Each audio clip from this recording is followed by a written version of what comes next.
کہ مسلسل ہونے والی بارش نے ہر جگہ کو پانی سے بھر دیا ہے، گویا جل تھل ہو گیا، جس سے باغ پودے اور پھول سیراب ہو رہے ہیں اور برسات کی بہاریں بڑی حسین ہیں۔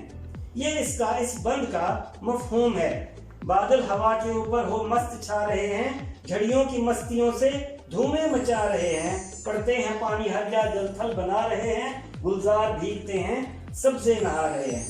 تو مختصر تو یہی بات کی گئی ہے کہ بادل ہوا کے دوش پر سوار ہو کر مست پھر رہے ہیں اور ساتھ ساتھ زبردست بارش بھی برسا رہے ہیں، اور بارش کے قطرات کی جو جھڑی ہے وہ لگی ہوئی ہے، اور بارش نے ہر جگہ جل تھل کر دیا ہے، ہر جگہ کو جل تھل کر دیا، ہر جگہ پانی سے بھر گئی ہے، اور جس سے باغ پودے پھول سیراب ہو رہے ہیں، اور برسات کی یہ جو بہاریں ہیں بڑی حسین ہیں۔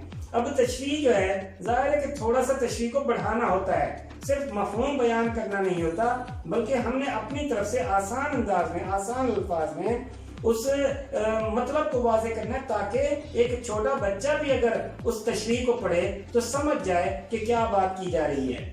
تو نذیر اکبر آبادی، یہ مختصر سا حوالہ جو ہم پہلے مرکزی خیال میں بھی دے چکے ہیں، وہی چیز یہاں پر آ جائے گی کہ اردو زبان کے پہلے عوامی نظم کو شاعر، یہاں پر شاعر کا حوالہ ضروری ہوتا ہے، تاکہ پڑھنے والا جو ہے نا وہ اس کو پتہ چل جائے کہ بچے نے مکمل تیاری کی ہے، اور نظم پر اسے مکمل عبور ہے، نہ صرف نظم پر بلکہ نظم کے شاعر کو بھی وہ اچھے طریقے سے جانتا ہے۔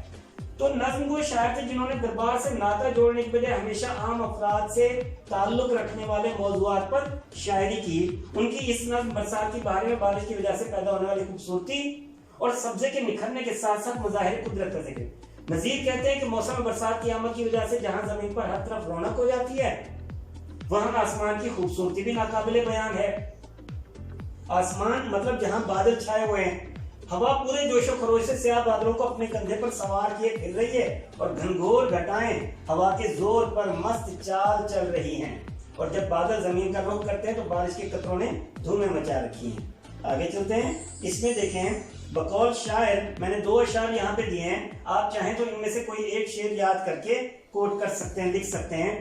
یہ باریک بوندیں، یہ گہری گھٹا، یہ سبزہ خنک اور ٹھنڈی ہوا، خنک سے مراد ٹھنڈی، ٹھنڈا سبزہ، یہ سبزہ خنک اور ٹھنڈی ہوا، اچھا اگلا شعر دیکھیے، گل و گلزار پانی کے اثر سے بھیگتے جائیں، گھٹا اٹھی ہے کالی اور کالی ہوتی جاتی ہے۔ ٹھیک ہے جی، تو اب اس میں تھوڑی سی وضاحت اور ہو گئی ہے کہ موسلادھار بارش رکنے کا نام نہیں لیتی، یعنی جھڑی لگی ہوئی ہے، اور ان بارشوں کی وجہ سے ہر جگہ جل تھل کے مناظر دکھائی دیتے ہیں۔ جل تھل کا مطلب بھی بتایا تھا کہ جو نشیبی علاقے ہوتے ہیں، اونچی نیچی جگہیں ہوتی ہیں، گڑھے ہوتے ہیں، وہ جب بارش ہوتی ہے تو بارش کا پانی ان میں بھر جاتا ہے، تو گڑھے سے بھر جاتے ہیں پانی سے، تو وہ جل تھل کے مناظر دکھائی دیتے ہیں۔ شاعر برسات کی شگفتگی کو بیان کرتے ہوئے، برسات کے شگفتہ انداز، اچھا انداز، یعنی اس میں کوئی پریشانی والی بات نہیں دکھائی دے رہی، شگفتگی دکھائی دے رہی ہے، تو بیان کرتے ہوئے مزید کہتے ہیں کہ جہاں بارش کی وجہ سے لوگوں کے دل خوش ہیں، وہیں پر بارش کی وجہ سے ہر جگہ سبزہ اور اس کی لہلہاٹ آنکھوں کو بھلی معلوم ہوتی ہے، گویا انسانوں کے ساتھ ساتھ باغات اور سبزے بھی برسات میں نہا رہے ہیں اور قدرت کی خوبصورتی میں اضافہ کر رہے ہیں۔ برسات کے موسم میں یہ نظارے نہایت باکمال ہوتے ہیں، چاروں طرف برسات کی بہاریں دلوں کو لبھا رہی ہوتی ہیں۔ تو اس میں وہ بند کی پوری تشریح، پوری وضاحت آ جاتی ہے۔ اس کو جب بار بار پڑھیں گے، سمجھیں گے، بند کو سامنے رکھتے ہوئے، تو خود بخود بات آسانی سے واضح ہوتی چلی جائے گی۔ ٹھیک ہے جی، تو آگے بڑھتے ہیں۔ اگلا بند دیکھیے، بند نمبر 3، ہر جا بچھا رہا ہے سبزہ ہرے بچھونے، قدرت کے بچھ رہے ہیں ہر جا ہرے بچھونے، جنگلوں میں ہو رہے ہیں پیدا ہرے بچھونے، بچھوا دیے ہیں حق نے کیا کیا ہرے بچھونے، کیا کیا مچی ہیں یارو برسات کی بہاریں۔ تو اس میں بھی وہی طریقہ کار ہوگا، شاعر کا نام نذیر اکبر آبادی، نظم کا نام برسات کی بہاریں۔ سب سے پہلے ہم اس بند کے مفہوم کو سمجھ لیتے ہیں کہ مختصر طور پر اس بند میں کیا بات کی گئی ہے کہ سبزہ جگہ جگہ ہرے بچھونے، یعنی بستر بچھا رہا ہے، سبزے کا بستر نظر آ رہا ہے، ہر جا بچھا رہا ہے سبزہ، سبزہ جو ہے نا خود بچھا رہا ہے، بستر بچھا رہا ہے، یہ بچھونے۔ تو یہ قدرت کی طرف سے ہے کہ جنگلوں میں بھی سبز بچھونے بچھ گئے، یعنی ہر طرف سبز ہری بھری گھاس جو ہے نا پیدا ہو گئی ہے بارش کی وجہ سے، ہر سمت برسات کی بہاروں کی دھوم مچی ہوئی ہے۔ مختصر طور پر یوں سمجھ لیں کہ صرف سبز رنگ کے بستر کی بات ہو رہی ہے، ہری بھری گھاس کی بات ہو رہی ہے کہ برسات کی وجہ سے ہر جگہ سرسبز گھاس اگ آئی ہے، اور ایسے معلوم ہوتا ہے جیسے سرسبز بستر جو ہے ہر جگہ پر بچھ چکا ہو۔ تو یہی مفہوم ہے، اس کو ہم آگے سمجھ لیتے ہیں کہ کہا کیا گیا ہے۔ لیکن نذیر اکبر آبادی کی جب ہم نظم کا شروع میں مطالعہ کر رہے تھے تو اس میں ہم نے 3 چیزیں پڑھی تھیں کہ نظم کے مقاصد کیا ہیں، ہم اس نظم کو پڑھتے ہوئے کن کن چیزوں کو مد نظر رکھتے ہیں، اور تبصرہ کرتے ہوئے شاعری پر جب ہم تشریح کرتے ہیں تو اس میں اپنی طرف سے 1-2 جملے خود سے بھی لکھتے ہیں، اور وہی جملے لکھتے ہوئے آپ نے نظم کے مقاصد کو بیان کرنا ہے۔ نظم کا پہلا مقصد کیا تھا کہ اس میں جو ہے نا نذیر اکبر آبادی کی منظر نگاری سامنے آ رہی ہے۔ پھر دوسرا مقصد کیا تھا کہ نظم کے اندر جو ہے جو نذیر اکبر آبادی کا اسلوب ہے، اسلوب بیان ہے، وہ کیسا منفرد ہے، ٹھیک ہے جی، یعنی ان کی لفاظی، ان کے ذخیرے الفاظ والی کوالٹی، صفت، اور پھر تیسری بات کیا تھی کہ نظم کی ہیئت کیا ہے۔ تو آپ نے ان تینوں میں سے کسی ایک چیز کو اس کے اندر ضرور بیان کرنا ہوتا ہے۔ تو منظر نگاری کو ہم یہاں پہ فوکس کرتے ہیں کہ نذیر اکبر آبادی کی منظر نگاری، ان کا اسلوب بیان اور سادگی۔ دیکھیں نا یہ کیا ہے، اشعار دیکھیے بند کہ ہر جا بچھا رہا ہے سبزہ ہرے بچھونے، قدرت کے بچھ رہے ہیں ہر جا ہرے بچھونے، جنگلوں میں ہو رہے ہیں پیدا ہرے بچھونے۔ کوئی مشکل بات نہیں کی گئی، آسان سی بات ہے، سادہ سی بات ہے، اور یہی چیز ان کی سادگی کو ظاہر کرتی ہے کہ منظر نگاری، اسلوب بیان اور سادگی ان اشعار سے اس بند سے بخوبی عیاں ہے، یعنی ظاہر ہے۔ وہ کہتے ہیں کہ بارش برس رہی ہے اور برسات میں خوب دھومیں مچائی ہوئی ہیں، بارش کی وجہ سے ہر جگہ سبزے کے بچھونے یعنی بستر بچھ گئے ہیں، یوں لگتا ہے جیسے سبز رنگ کی چادر سے بچھ گئی ہو۔ جس طرف بھی ہم نظر اٹھا کر دیکھیں سبزہ اپنی بہار دکھلا رہا ہے بقول شاعر۔ اب اس میں شاعری کا حوالہ بھی، کسی دوسرے شاعر کے شعر کا حوالہ بھی دے دیا گیا ہے۔ ہر سمت دیکھتے ہیں سبزے کی لہلہاہٹ، برسات نے دلوں میں شادابیاں عطا کی۔ تو یہ برسات کی وجہ سے جب لوگ خوش ہوتے ہیں تو پھر ہر سمت وہ سبزے کو دیکھ کر اور زیادہ خوشی محسوس کرتے ہیں۔ ہر سمت دیکھتے ہیں سبزے کی لہلہاہٹ، برسات نے دلوں میں شادابیاں عطا کی، یعنی برسات کی وجہ سے ہر کوئی خوش ہے۔ اب اس میں دیکھیں کہ برسات اللہ تعالیٰ کی طرف سے ایک عطیہ ہے، تحفہ ہے، نعمت ہے، تو اللہ تعالیٰ کے کمالات اس سے ظاہر ہوتے ہیں برسات سے۔ تو اللہ تعالیٰ کے کمالات کو بیان کیا ہے شاعر نے، تو مزید وہ کہتا ہے کہ زمین پر تا حد نظر گھاس ایسے دکھائی دے رہی ہے جیسے آج زمین کو اللہ تعالیٰ نے مخملی فرش کی شکل دے دی ہو۔ ذرا دیکھیے دوبارہ کہ جنگلوں میں ہو رہے پیدا ہرے بچھونے، قدرت کے بچھ رہے ہر جا ہرے بچھونے، قدرت کے یعنی اللہ تعالیٰ نے ہر جگہ سبز رنگ کا فرش بچھا دیا ہے، تو یہ قدرت کی طرف سے ہی ہے، اور یہ کمال ہے اللہ تعالیٰ کا کہ آج زمین کو اللہ تعالیٰ نے مخملی فرش بنا دیا ہے برسات کی وجہ سے۔ یہ اللہ تعالیٰ کی قدرت ہی ہے جو سبزے کی وجہ سے مردہ زمین کو زندگی جیسی نعمت عطا کرتا ہے۔ اور قرآن پاک کا اس میں آیت کا حوالہ بھی ہے، سورہ فاتر میں اس کا ذکر ہے کہ جس کا ترجمہ ہے اللہ ہوائیں چلاتا ہے جو بادلوں کو اوپر اٹھاتی ہیں اور پھر ہم بادلوں کو خشک زمین کی طرف لے جاتے ہیں۔ یہ آیت لمبی ہے اور اس کا مفہوم بھی زیادہ ہے، آگے آپ پڑھ سکتے ہیں قرآن پاک میں سورہ فاتر میں، تو یہ اس کا حوالہ یہاں پہ دے دیا گیا ہے تاکہ بات مزید واضح ہو جائے کہ یہ کام کرنے والی ذات جو ہے نا کوئی انسان نہیں، کوئی دوسری مخلوق نہیں ہے، بلکہ اللہ تعالیٰ ہی کی ذات ہے کہ جس نے یہ کرشمہ کیا، جس نے بادلوں کو آسمان پر اٹھایا اور بادلوں سے برسات برسائی، بارش برسائی۔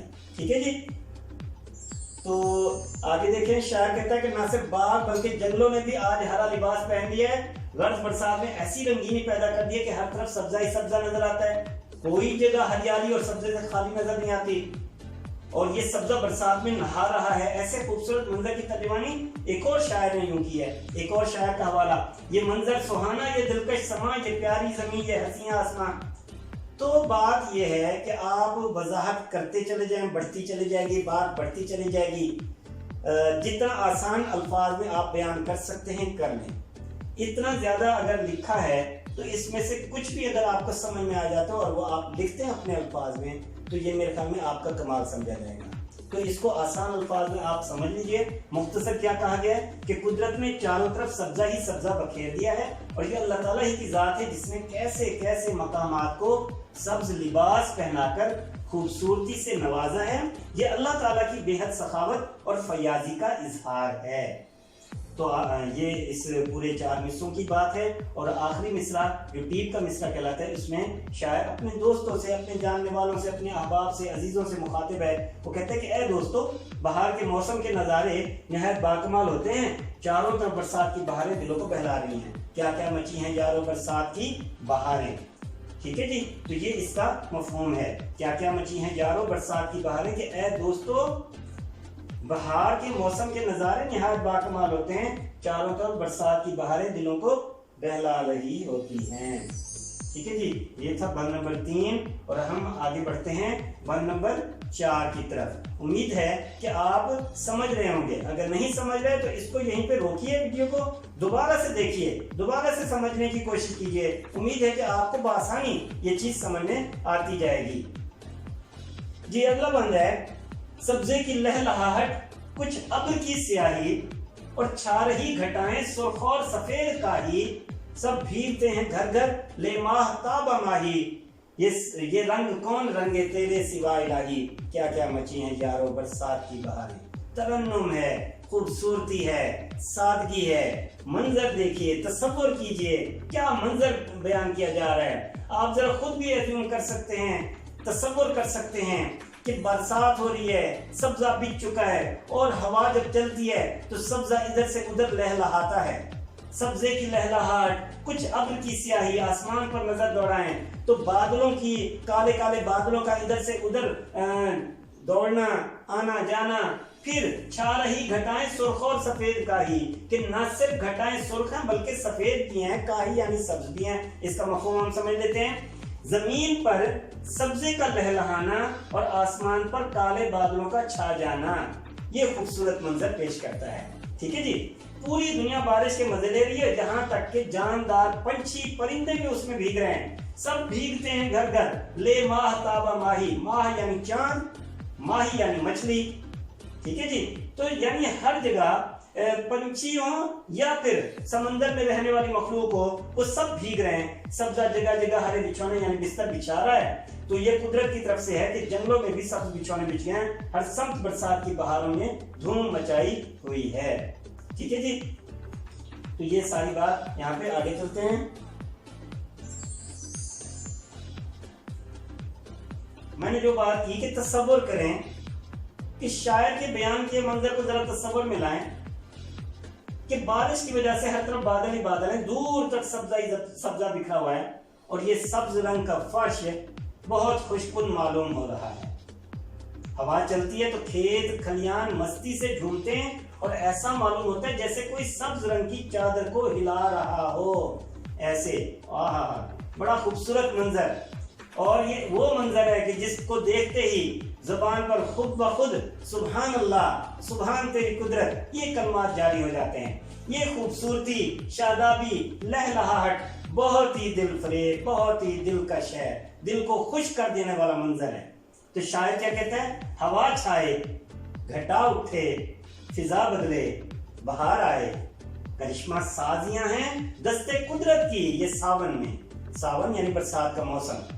تو وضاحت ذرا دیکھ لیتے ہیں کہ نذیر اکبر آبادی کہتے کیا ہیں۔ کہتے ہیں کہ برسات کی گھٹائیں پورے جوش و خروش کے ساتھ چھا رہی ہیں، یہ گھٹائیں سفید بھی ہیں، سرخ بھی ہیں، گہری سبز بھی، کاہی سے مراد سبز رنگ، تو گہری سبز بھی۔ یہ اچھا شاعر کا اپنا تصور ہے، ضروری نہیں کہ بادل جو ہے نا وہ سبز رنگ کے ہوں، یہ ہو سکتا ہے، یعنی شاعر کسی بھی رنگ کے بادل بنا سکتا ہے۔ تو وہ کہتا ہے کہ یہ ایسے رنگ ہیں بادلوں کے کہ ایسا معلوم ہوتا ہے جیسے کوسے قضا کے سارے رنگ آسمان پر چھا گئے ہوں۔ یہ تصور کی بات ہے، امیجن کیا جا رہا ہے کہ جیسے آسمان میں 7 رنگ بکھرے ہوئے ہوں بادلوں کے۔ مسلسل بارش کی وجہ سے تمام جاندار، انسان، چرند پرند، حتیٰ کہ آسمان پر چاند سے لے کر سمندر کے اندر تیرنے والی مچھلی تک بھیگتے جا رہے ہیں۔ ہر سمت عجیب کرشمہ سازیاں ہیں. یہ قدرت کی کرشمہ سازی ہے، قدرت کا کرشمہ ہے، قدرت کا کمال ہے. یعنی یہ کسی انسان کے بس کی بات نہیں ہے. شاعر اللہ پاک کی عظمت بیان کرتے ہوئے کہتا ہے، اللہ پاک کی عظمت ہے، اللہ پاک کی بڑائی بیان کی جانی ہے کہ اللہ کی ذات پر قربان جائیے کہ جس نے دنیا کو حسین بنایا، اور دنیا کو حسین بنانے والی ذات صرف وہی ہے. تو اے اللہ تیرے سوا کون ہے جو اس طرح کے خوبصورت نظارے پیدا کرے. آخر میں شاعر بس یہی کہتا ہے کہ دوستو بہار کے موسم کے نظارے نہایت باکمال ہوتے ہیں. تو برسات میں کیا کیا دھومیں مچائی ہوئی ہیں، کیا کیا مچی ہیں یارو برسات کی بہاریں. ٹھیک ہے جی. تو یہ ایک طرح سے تشریح ہے، مختصر میں نے کیا ہے، کوئی اتنا زیادہ لمبی چوڑی نہیں ہے.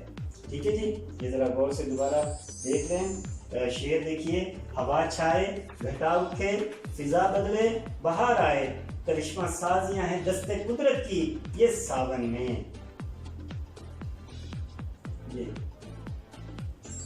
آگے دیکھیے بند نمبر 5.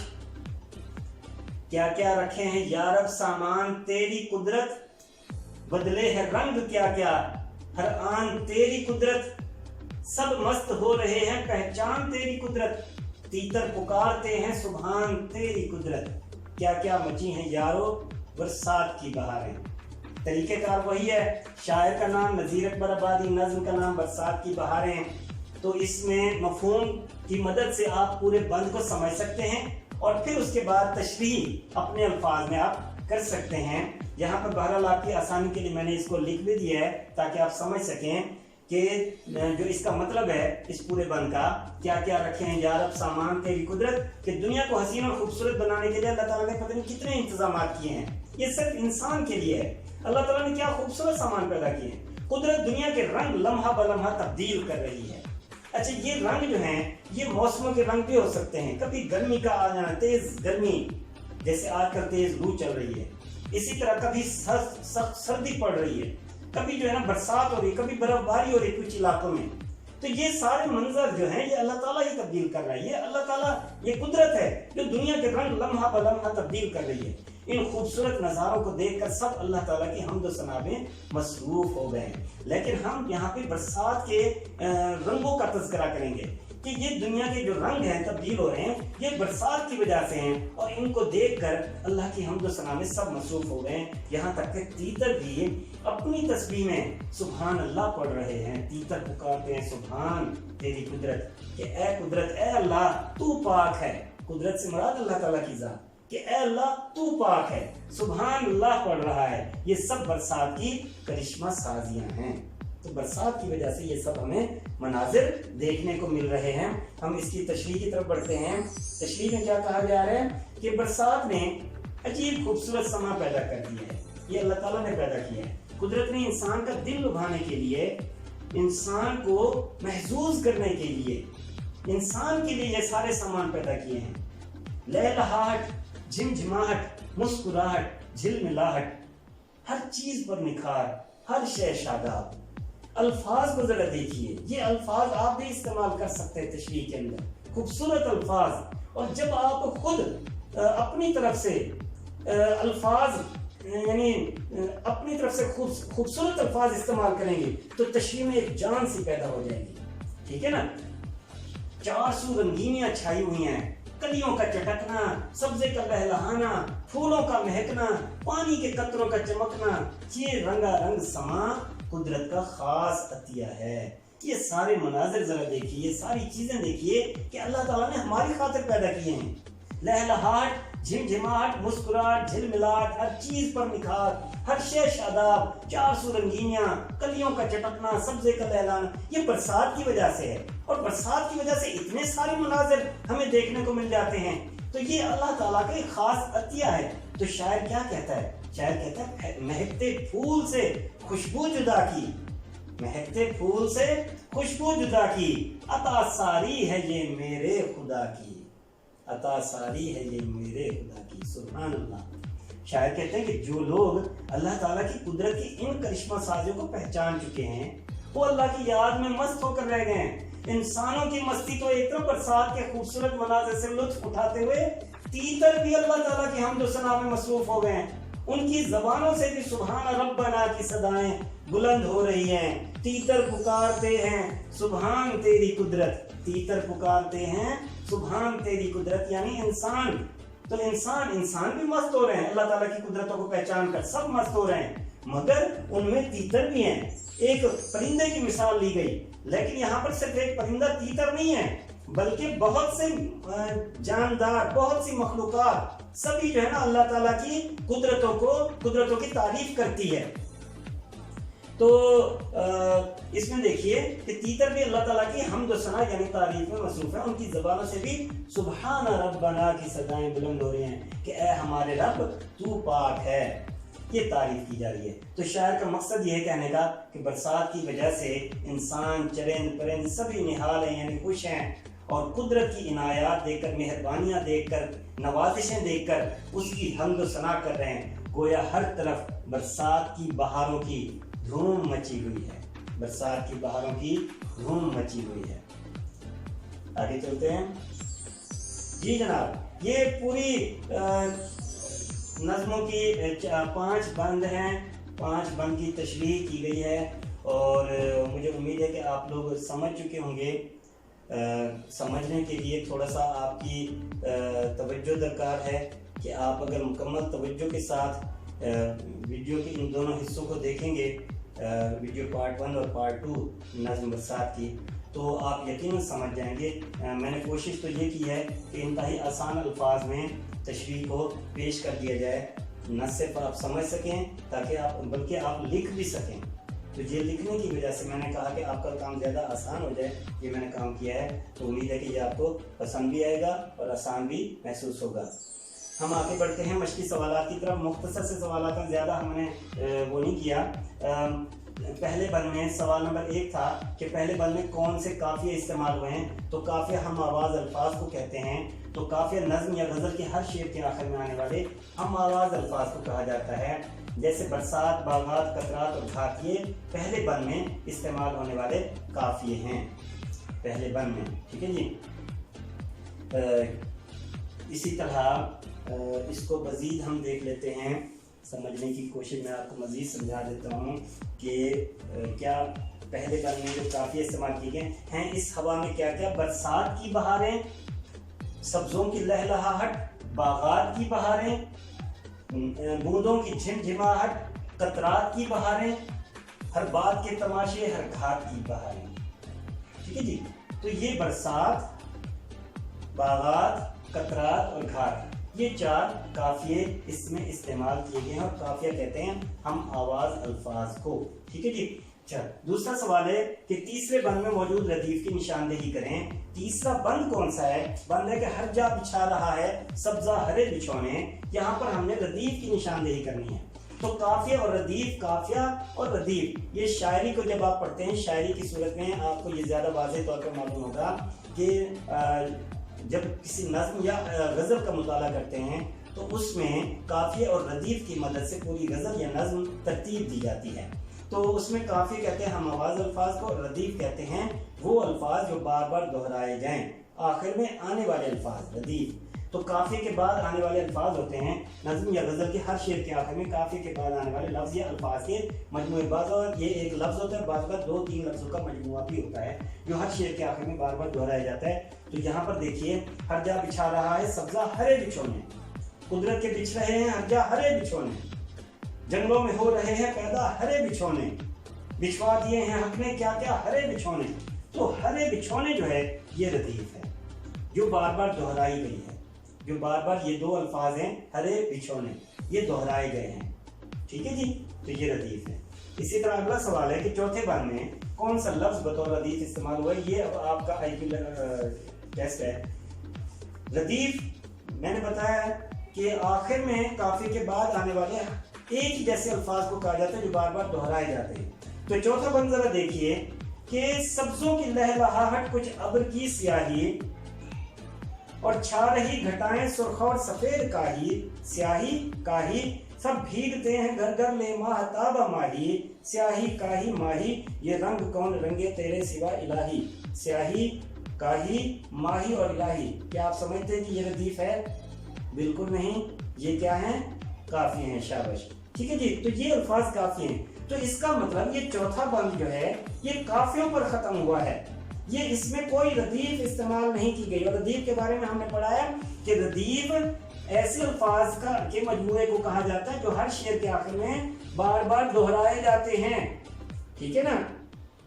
تو یہاں پہ ردیف استعمال، یعنی یہ نظم کا بند جو ہے چوتھا بند یہ غیر مردف ہے. نظم برسات کی بہاریں کا چوتھا بند غیر مردف بند ہے، یعنی اس میں کوئی ردیف استعمال نہیں کی گئی. جس میں ردیف نہ ہو وہ غیر مردف کہلاتی ہے. چاہے وہ غزل ہو غیر مردف غزل، چاہے وہ نظم ہو غیر مردف نظم، چاہے وہ کوئی بند ہی کیوں نہ ہو، غیر مردف بند ہے، یعنی اس میں کوئی ردیف استعمال نہیں کی گئی. ٹھیک ہے جی، آگے چلتے ہیں. چوتھا سوال دیکھیے، تیتر اللہ تعالیٰ کی عظمت کیسے بیان کرتے ہیں؟ نظم برسات کی بہاریں میں نظیر اکبر آبادی، یہ حوالہ دینا ضروری ہے. تیتر اللہ تعالیٰ کی عظمت، کیونکہ پیپر میں پرچے میں ہمیشہ ایک ہی سوال ہر چیپٹر سے آتا ہے. تو اگر یہ سوال آ جاتا ہے تیتر اللہ تعالیٰ کی عظمت کیسے بیان کرتے ہیں، اگر آپ نے لکھ دیا تیتر اللہ تعالیٰ کی عظمت سبحان تیری قدرت کہہ کر بیان کرتے ہیں، تو ہو سکتا ہے وہ ایک آدھ نمبر شاید دے دے، لیکن پورے نمبر کبھی نہیں دے گا. حوالہ دینا، ریفرنس دینا ضروری ہے کہ یہ کس چیپٹر سے ہے، کس نظم سے ہے اور اس کے شاعر کون ہے. تو یہاں پر میں نے یہ وہ طریقہ کار یہاں پہ لکھ دیا ہے کہ برسات کی بہاریں نظم میں نظیر اکبر آبادی کہتے ہیں کہ برسات کے موسم میں انسان تو انسان، پرندے بھی اللہ تعالیٰ کی حمد و ثنا میں مصروف نظر آتے ہیں. تیتر جب بولتا ہے تو یوں محسوس ہوتا ہے جیسے کہہ رہا ہو سبحان تیری قدرت، سبحان تیری قدرت. ٹھیک ہے جی. تو اس طرح یہ پورا طریقہ کار سوال کا واضح ہو جاتا ہے. اور اس میں جب آپ لکھیں گے کوشش یہی ہے کہ پورے کے پورے نمبر آپ کو دے دیے جائیں، کیونکہ اس میں کسی قسم کی کوئی کمی نہیں دکھائی دے رہی. اگلا سوال دیکھیے، گلزار کے بھیگنے اور سبزے کے نہانے سے کیا مراد ہے؟ نظم برسات کی بہاریں کے دوسرے بند میں وہی گلزار کے بھیگنے اور سبزے کے نہانے سے کیا مراد ہے. اب یہ گلزار کا بھیگنا اور سبزے کا نہانا نظم کے کس بند میں اس کا تذکرہ ہے؟ یہ اگر آپ نے پوری نظم پڑھی ہوئی ہے تو پھر آپ بتا سکتے ہیں کہ یہ واقعی دوسرے بند میں اس کا تذکرہ کیا گیا ہے. اگر آپ نے نظم ہی نہیں پڑھی، صرف آپ نے اس کا مطلب ہی بتانا ہے اور حوالہ نہیں دیا دوسرے بند کا، تو ہو سکتا ہے نمبر دے دے، لیکن میرا نہیں خیال، کیونکہ اس میں دوسرے بند کا جب آپ تذکرہ کرتے ہیں تو پڑھنے والے کا، پیپر چیک کرنے والے کا ایک طرح سے اس پر اچھا تاثر قائم ہوتا ہے، اور وہ یہی کہتا ہے کہ بچے نے مکمل تیاری کی ہے کہ جب اس کو یہ بھی پتا ہے کہ نظم برسات کی بہاریں میں اس کا تذکرہ دوسرے بند میں ہے نظم کے. تو شاعر نظیر اکبر آبادی کہتے ہیں کہ برسات کے باعث پانی خوب برس رہا ہے، باغ میں ہر طرف پانی ہی پانی نظر آ رہا ہے، پورا باغ بھیگا ہوا دکھائی دے رہا ہے. گلزار کے بھیگنے اور سبزے کے نہانے سے مراد کہ پورا باغ برسات کی وجہ سے بھیگا ہوا دکھائی دے رہا ہے. صرف باغات یعنی گلزاروں تک ہی محدود نہیں، بارش کے باعث سبزے پر پڑی ہوئی گرد بھی دھل گئی ہے اور دیکھنے والوں کو یوں محسوس ہوتا ہے جیسے سبزہ نہایا ہوا ہو. یعنی اس میں تذکرہ برسات کی وجہ سے ہے کہ گلزار کے بھیگنے اور سبزے کے نہانے سے مراد سبزہ بھیگ چکا ہے مکمل پانی میں بارش کی وجہ سے اور اس کی گرد دھل چکی ہے. اور گلزار یعنی باغوں میں جب بارش ہوتی ہے تو ہر طرف پانی پانی دکھائی دیتا ہے، پورا باغ بھیگا ہوا دکھائی دیتا ہے. یہ اس کا مطلب. ٹھیک ہے کہ آگے چلتے ہیں. اگلا سوال دیکھیے، قدرت کے بچھ رہے ہیں پیدا ہرے بچھونے سے شاعر کی مراد کیا ہے؟ قدرت کے بچھ رہے ہیں پیدا ہرے بچھونے. تو نظم کی برسات کی بہاریں کے یہ جو بند ہے، قدرت کے بچھ رہے ہیں پیدا ہرے بچھونے، یہاں پہ غلطی ہو گئی، دوسرا نہیں، یہ تیسرا بند ہے. ٹھیک ہے جی. تو نظم برسات کی بہاریں کے تیسرے بند میں ہے. شاعر نظیر اکبر آبادی کہتے ہیں کہ جب بارش ہوتی ہے، تیسرا بند یہ ذہن میں رکھیے گا، تیسرا بند، تو جب بارش ہوتی ہے تو وہ جگہ جہاں پہلے خشکی ہوتی ہے اور دھول اڑ رہی ہوتی ہے بارش کی وجہ سے، وہ جگہ سرسبز و شاداب ہو جاتی ہے. ہری اور سرسبز گھاس اگتی ہے، بارش بنجر زمین کو مخمل اور زمرد جیسی بنا دیتی ہے. ہری بھری مخمل یعنی ویلویٹ، ایک جگہ سے ایک طرح سے بک جاتے ہیں، ویلویٹ کا کپڑا جیسے ہوتا ہے، نرم ملائم ریشم کی طرح. تو سبز ہر جگہ یعنی سبزہ اگاتا ہے اور ایسے معلوم ہوتا ہے جیسے ساری زمین مخمل اور زمرد جیسی ہری ہو چکی ہے. کہنے کا مطلب یہ ہے کہ برسات کے موسم میں ہر طرف ہری ہری گھاس کا فرش سا بچھ جاتا ہے اور یہ سب اللہ تعالیٰ کی طرف سے ہے. ٹھیک ہے جی. قدرت کے بچھ رہے ہیں پیدا ہرے بچھونے برسات کی وجہ سے. جی جناب، آخری سوال، جملوں میں استعمال کریں. یہ آسان سے جملے ہیں. لہلہاہٹ، میں نے وضاحت کی تھی کہ کپڑا اور جھنڈا لہراتا ہے جبکہ فصلیں اور سبزہ لہلہاتا ہے. تو لہلہاہٹ یہ فصلوں کی وجہ سے ہوگا.